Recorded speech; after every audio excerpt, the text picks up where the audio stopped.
So next up, we have Don, and Don's the CEO of CrossCom.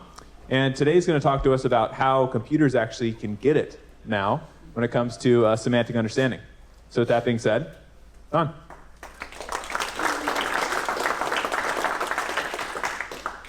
Morning, everyone.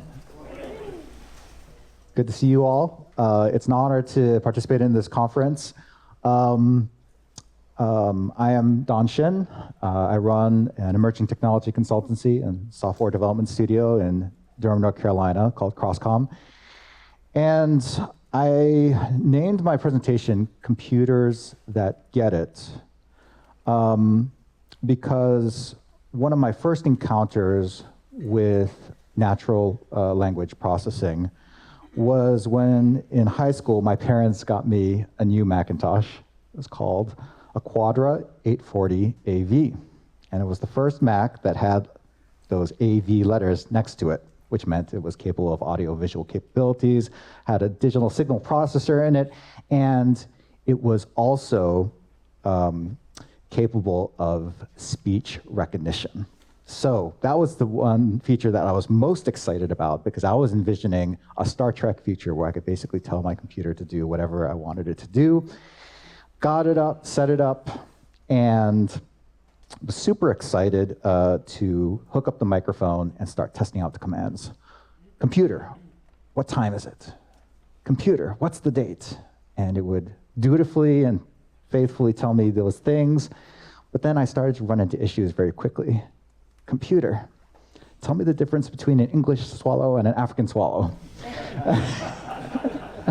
I don't recognize that. And then I came to realize that in order to actually use the system effectively, I had to go to the settings and look at a dictionary of commands and start to enter in my own commands phonetically to make sure that it understood what I was trying to tell it. And in my high school brain, I quickly started to realize that this wasn't much intelligence or natural language processing at all. This was basically just matching phonetic sounds to a dictionary. And I was sorely disappointed that my Star Trek future was not to be here. So I get to college.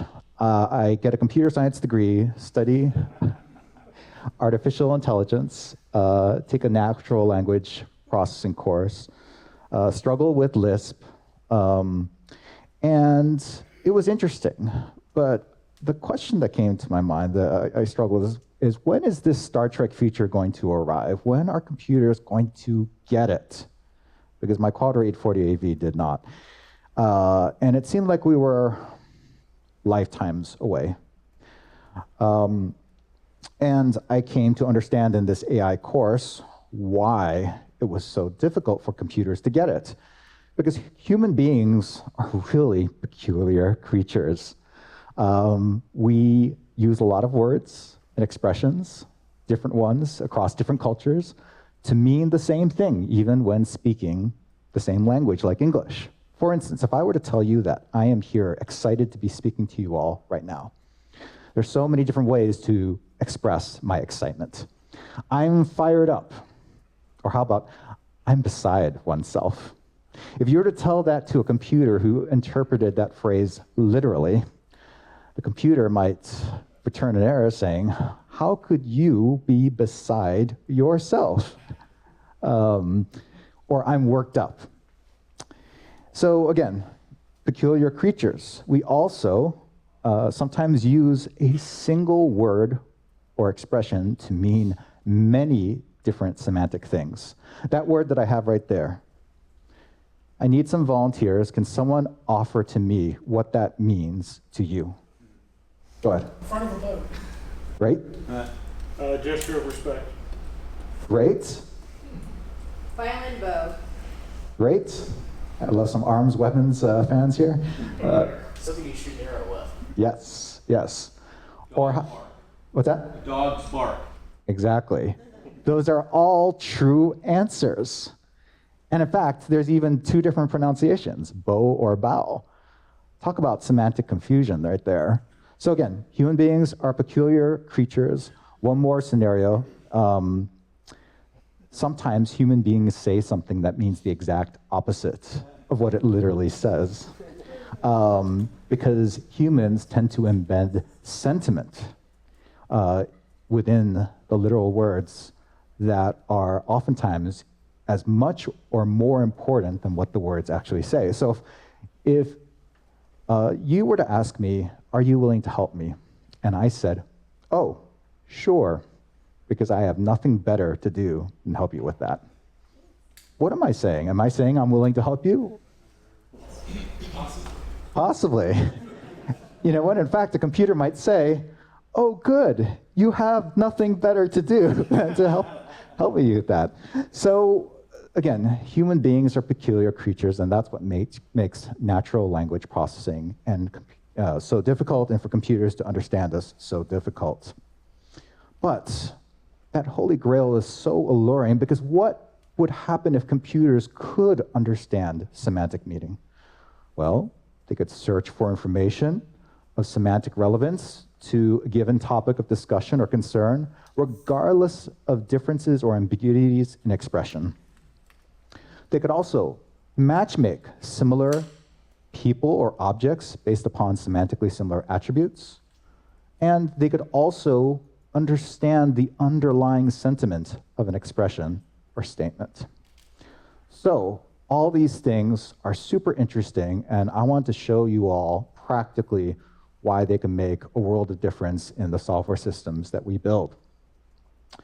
Now, before we dive into some real-world examples, I'm going to share some material that might be that might already be understood by this kind of a crowd, but I also want to make sure that we level set to make sure we're all on the same page.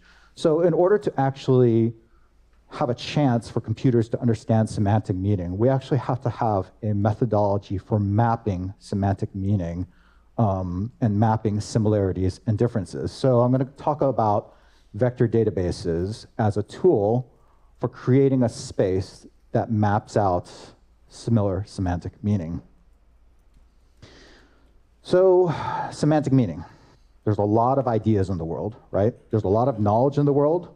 There's a lot of information in the world. So imagine trying to map out in some kind of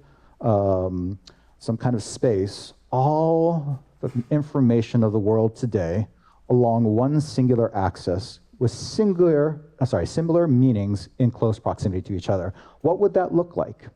Well, I'm dating myself a little bit because there is a system, the Dewey Decimal System, which is what I grew up with in libraries. And what was really fun about the Dewey Decimal System was I could pick any topic of interest at the moment, whether it be four-legged mammals, whether it be Greek or Roman mythology. And if I were to find a book, I could look at the number, and I could find other books of similar topical relevance or semantic meaning adjacent to that book. That's the power of proximity when it comes to semantic meaning.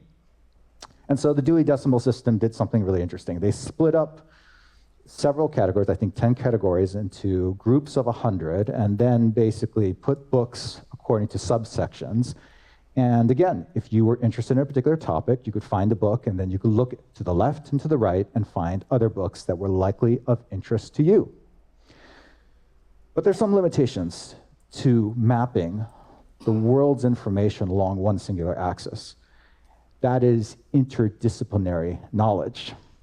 What do you do with a book like Jared Diamond's Guns, Germs, and Steel that's related to geography, anthropology, flora and fauna, diet and health, and inequity between the world's populations? Where do you put that? Well, you could put that in, 900, history and geography, but the problem would be that it would not be adjacent to other books of similar connection with regards to science, or maybe religion, or social sciences. So when you come to interdisciplinary knowledge, complex knowledge, which frankly the world is full of, having all the world's knowledge mapped along a singular axis starts to fail us. So what can we do? We could start to create a map with an additional dimension, like an XY graph. That will solve things, right? Maybe we can start to map some of those creatures that I was interested in as a child along maybe two dimensions, like whether they're cold-blooded or whether they're warm-blooded, or maybe whether they can fly or maybe they can't fly. So you start to have semantically similar animals, like the lizard is right next to the T-Rex. That's good, good, it makes sense. And then you start to get some interesting things like hamsters are next to penguins. Does that make sense? I guess so, but the lizard is actually closer to the dragonfly than it is to the chicken. And I've heard somewhere that chickens are sort of like the genetic descendants of T-Rexes, maybe? So maybe we could start to add a third dimension, like genetic ancestry. That will solve things, right? But where does a plant, like a dandelion, fit in this? Where does an invention, like a handheld smartphone, fit into this graph? Okay, we could start to add more dimensions and more dimensions. And we start to run out of dimensions quickly, but here's the cool thing about today's computers, is that we can keep adding dimensions. So what can we do about a virtual semantic space of 3 dimensions, 8 dimensions, n dimensions? We can just keep going. And so here is a major point of what I want to make today for those who are trying to make this connection about large language models.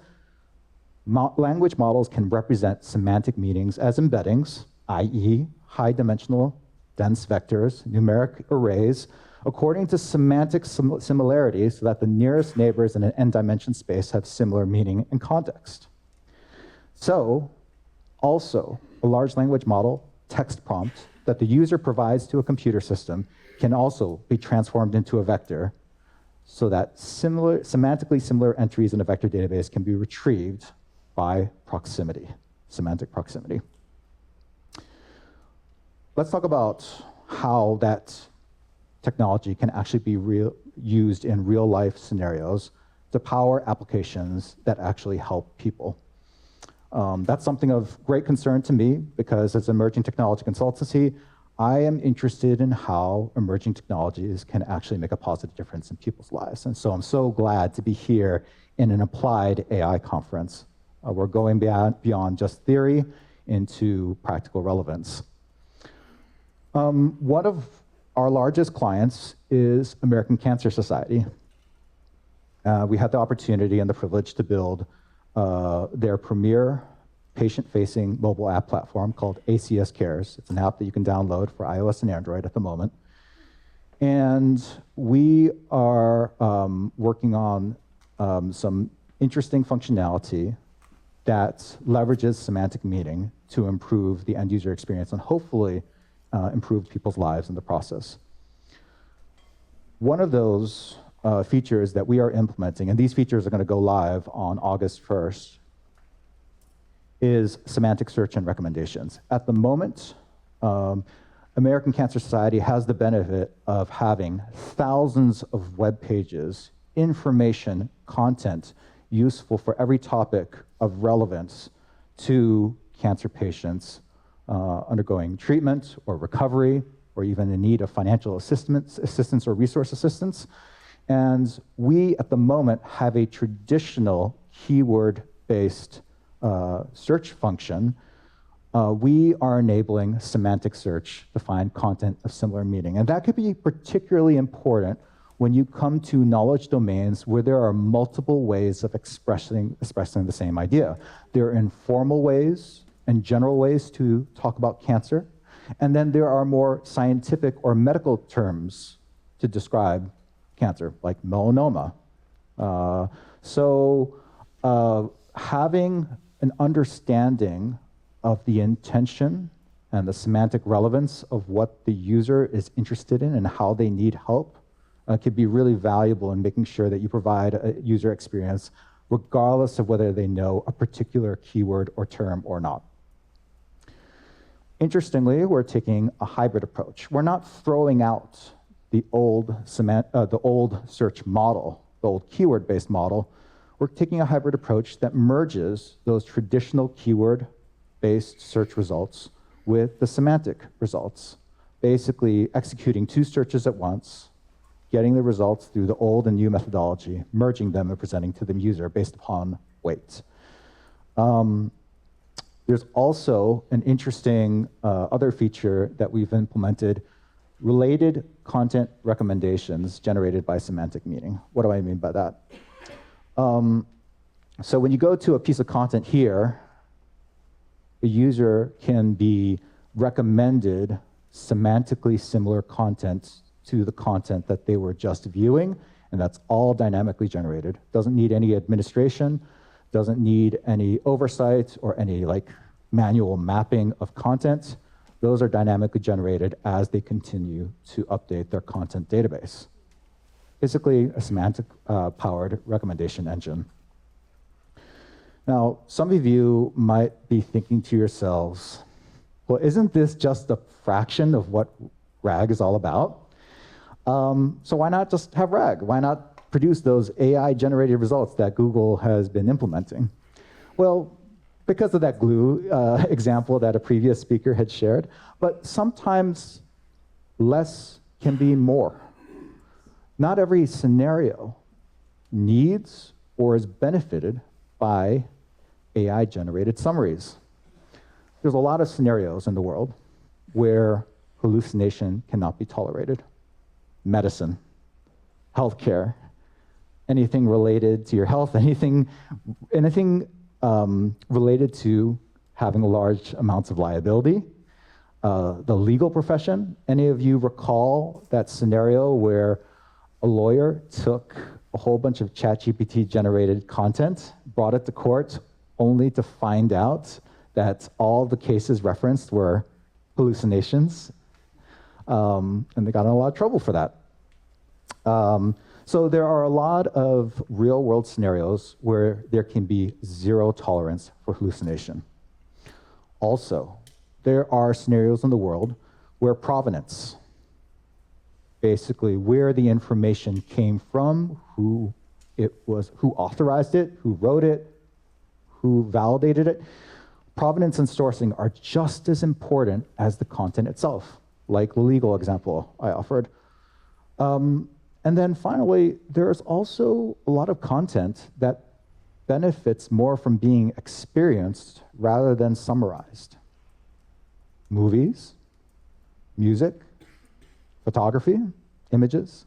You know, I would much rather watch the all-time greats of movies and listen to all my favorite songs rather than read text summaries of those songs, or even listen to audio summaries of the songs, or even have some kind of Cliff's Notes versions of movies.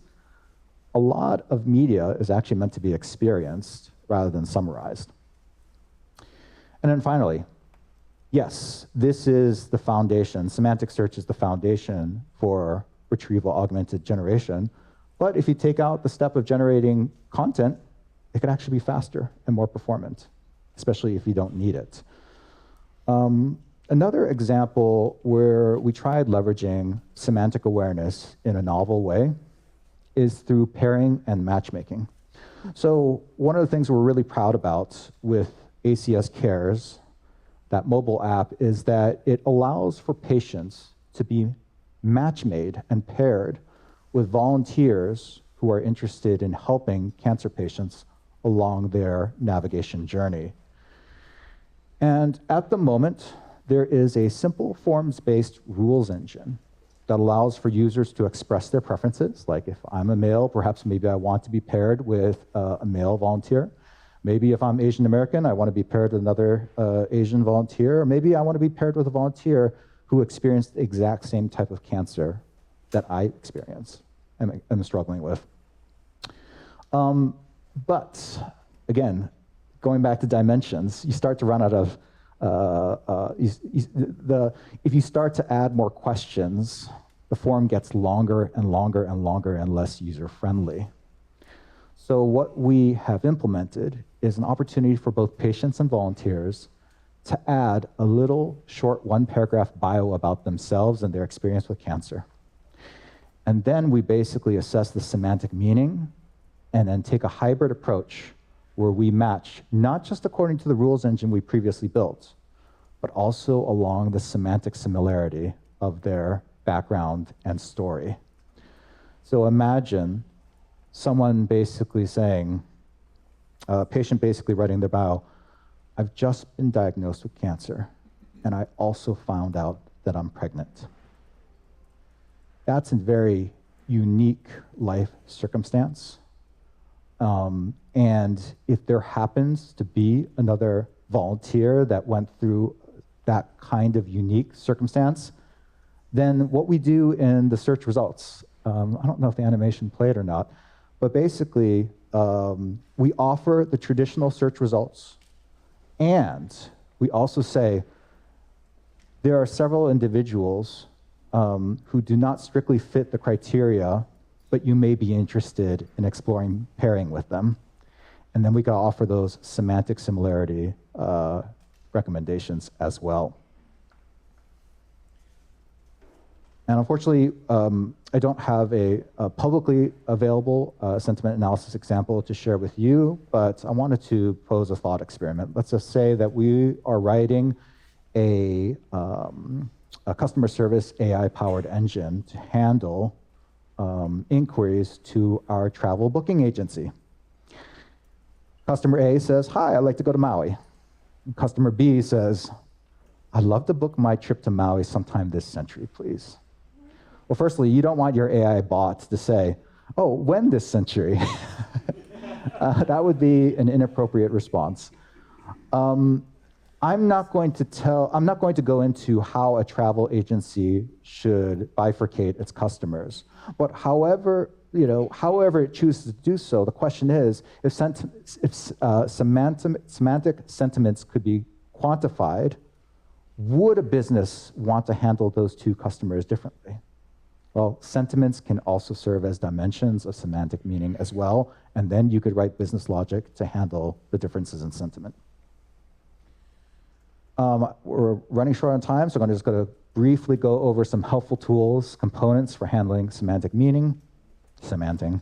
Let's start with the language model. I probably should have just said language model instead of large language model, because models like ChatGPT 4.0 and Llama 3, which I like very, very much, kind of sucked all the oxygen out of the room in the public discourse because they're so darn capable. They're amazing. Llama 3 is free to use, and it's starting to rival the performance of ChatGPT 4. It can be hosted in your own instance for privacy purposes. There's a lot to like about these incredible large language models that big tech has offered us. But I want to stress that you don't always need a heavyweight, serve all purposes model if you're trying to solve a specific problem with AI and language models. We ended up settling on a smaller model called All-Mini LM L6 V2. That's a mouthful. And it's a sentence transformer model. Basically maps not just words, sentences, even paragraphs to a 384-dimensional space. And that was sufficient for the purposes of driving some of the functionality that I demoed or showed you all earlier. And it's lightweight, it's free to use under the Apache, I think. It's free to use, I can't remember the exact license. And it takes less than 1/10 of a gigabyte of memory to run. And so it's relatively computationally fast and relatively cheap to power. My point is not to use that particular model, because otherwise this talk would be outdated in a week. My point is, be open to trying out different models for your particular business and organizational use case, because the results might surprise you, and you might be able to find a solution that is not as expensive or performs faster than the models that everyone knows about in the press and media. Vector databases, we've gravitated towards the Chroma vector database. It's free to use, decent performance and scalability, straightforward integration with other software ecosystems. But for those who prefer managed services for your enterprise scenario, there's services like Pinecone that offers commercial support and commercial features. And then finally, there's even no-code services like H2O GPT. Basically, it's an open source technology stack, allows you to pick your LLM of your choice, your vector DB of your choice, offers LangChain integration and a nice Gradio UI to be able to offer document ingestion and generation of responses. Cool thing about this is that it's available to host. You could host your instance with them, or because it's all open source, you can download a Docker container and host it yourself if you have the technical expertise and the DevOps staff to do so. And provides retrieval augmented generation capability out of the box. So takeaway is there's lots and lots of great tools, many of them free, some of them paid, but there's plenty of tools for whatever skill set your organization has in-house to be able to get into these technologies and leverage semantic meaning. Wrapping up, I am so thankful and glad to say that I believe we're at a point where computers do finally get it. My main takeaways here are a sentence transformer model can map semantic meaning for words, sentences, and paragraphs to multidimensional vectors, i.e. plots in an n-dimension space. Similar semantic meanings are in close proximity within that n-dimension space, which allows for semantic search, similarity and recommendations based upon similarity, pairing and matchmaking between objects and people, as well as sentiment analysis. I am thankful to say large language models are helping computers to finally understand our language and in turn understand us better as the users. Thanks for your time and attention.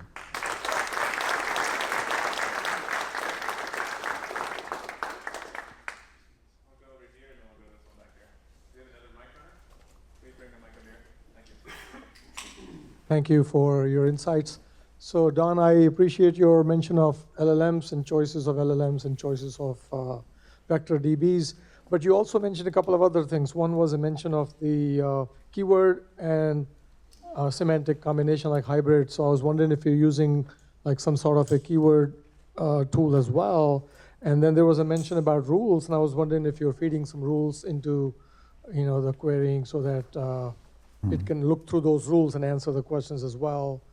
And I think that in terms of the matchmaking, I was wondering if you maintain the data in a relational database. So these are my 3 questions about keyword search, relational database, or other type of databases involved in this application. And and then, so keyword and relational database is two questions I have. Okay. So first question is, what are we doing with keyword search? We use a combination of indexing and tagging of articles. So basically, as we were launching this platform, ACS Cares, American Cancer Society had the manpower to manually tag with basically a word cloud all of their content to make sure that they were associated with the appropriate keywords. And some of those keywords, I don't know if you saw in the screenshot recording, but some of those keywords then auto-populate to help people out with certain terminology and usage of words to describe concepts. So the rules engine that we integrated was basically to make sure that certain users were led to or suggested to content that was more appropriate with their demographic profile, whether it be age, cancer type, and a few other variables as well, including how long they have been with this, on the platform and how much experience they have with the platform. So that's how we generated the traditional search results and then basically implemented the semantic search on top of that. The content is in a relational database, and then we paired it with a Chroma vector database to store the embeddings that are linked and referencing traditional content. Check. So as you mentioned, there's a bunch of models out there. Curious to hear you talk a little bit about your thinking and approach to browsing all the model options, selecting one, and then evaluating their performance for your particular use case. Like, how do you even think about that and approach it? Yeah, so I mentioned the topic of cost. I think that is a huge, huge factor in real world deployment of AI for mere mortals that aren't the part of the big four tech. Because if you don't have unlimited venture capital, if you're a nonprofit like American Cancer Society, you've got to keep the consideration of cost in mind to be able to leverage these capabilities while not breaking the bank. So Hugging Face is a super valuable resource. I'm sure everyone here is at least heard of it or familiar with it, and they have got leaderboards that are constantly evaluating performance of LLMs for different tasks. We knew we wanted a sentence transformer to be able to not just map single words to embeddings, but context and meaning of entire paragraphs. So that guided our choice to that. And frankly, we were really, really attracted by other people's experiences on the interwebs about just the lightweightness of the model that we ended up using. But again, I would be dating this presentation if I said, go with this model, because the one thing I'm sure of is that there's going to be a better model around the corner. It's a little bit of a, someone else, another speaker mentioned about the struggle of keeping up with the pace of this space. And I think, tools like Hugging Face and their leaderboards are really helpful in that. Awesome. So other questions we could take in the conference room back there. So thank you again, Don, for the time. Thank you all.